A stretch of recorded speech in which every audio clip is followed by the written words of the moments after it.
Welcome to the Storyteller, kung saan binubuhay natin ang mga mayayaman at nakakabighaning kwento ng Pilipinas. Ngayon, sumisid tayo sa isang magandang love story mula sa pusod ng Benguet, ang kwento ni na Apo Ano at Alina.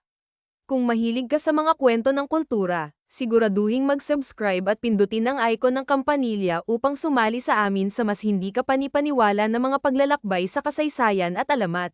Sa pusod ng maringal na kabundukan ng Benguet, bago pa man dumating ang mga kolonisador na Kastila, ay nanirahan ng isang bata at matalinong shaman na nagngangalang Apo Ano. Kilala sa kanyang espiritual na kahusayan at pamumuno, si Apo Ano ay lubos na minahal at iginagalang ng kanyang mga tao.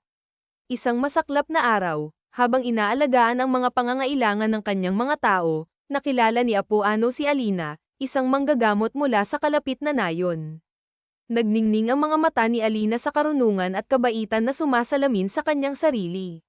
Mula nang magkita sila, magkakaugnay ang kanilang kapalaran. Ang kanilang pag-ibig ay namumulaklak na parang mga masiglang bulaklak sa kabundukan.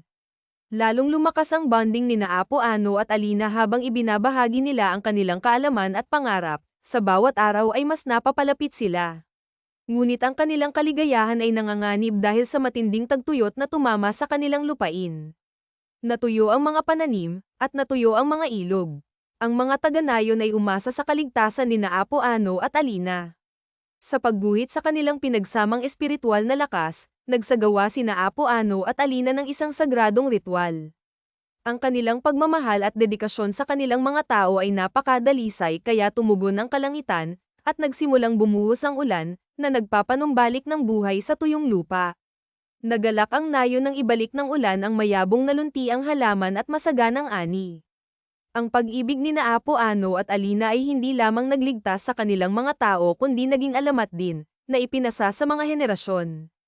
Ang kanilang kwento ay patuloy na nagbibigay inspirasyon, isang testamento sa walang hanggang bono na lampas sa buhay at kamatayan. Ang pamana ni na Apo Ano at Alina sa pag-ibig, pagkakaisa, at katatagan ay nananatiling tanglaw ng pag-asa para sa mga Aigorot. Ngayon, buhay ang kwento ni na Apo Ano at Alina, na nagpapaalala sa atin ng walang hanggang kapangyarihan ng pagmamahal at lakas ng komunidad. Salamat sa pagsama sa amin sa nakakabighani na paglalakbay na ito sa kabundukan ng Benguet.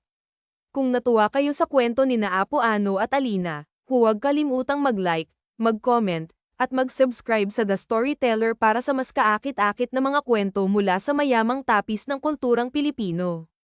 Hanggang sa susunod, panatilihing buhay ang mga kwento.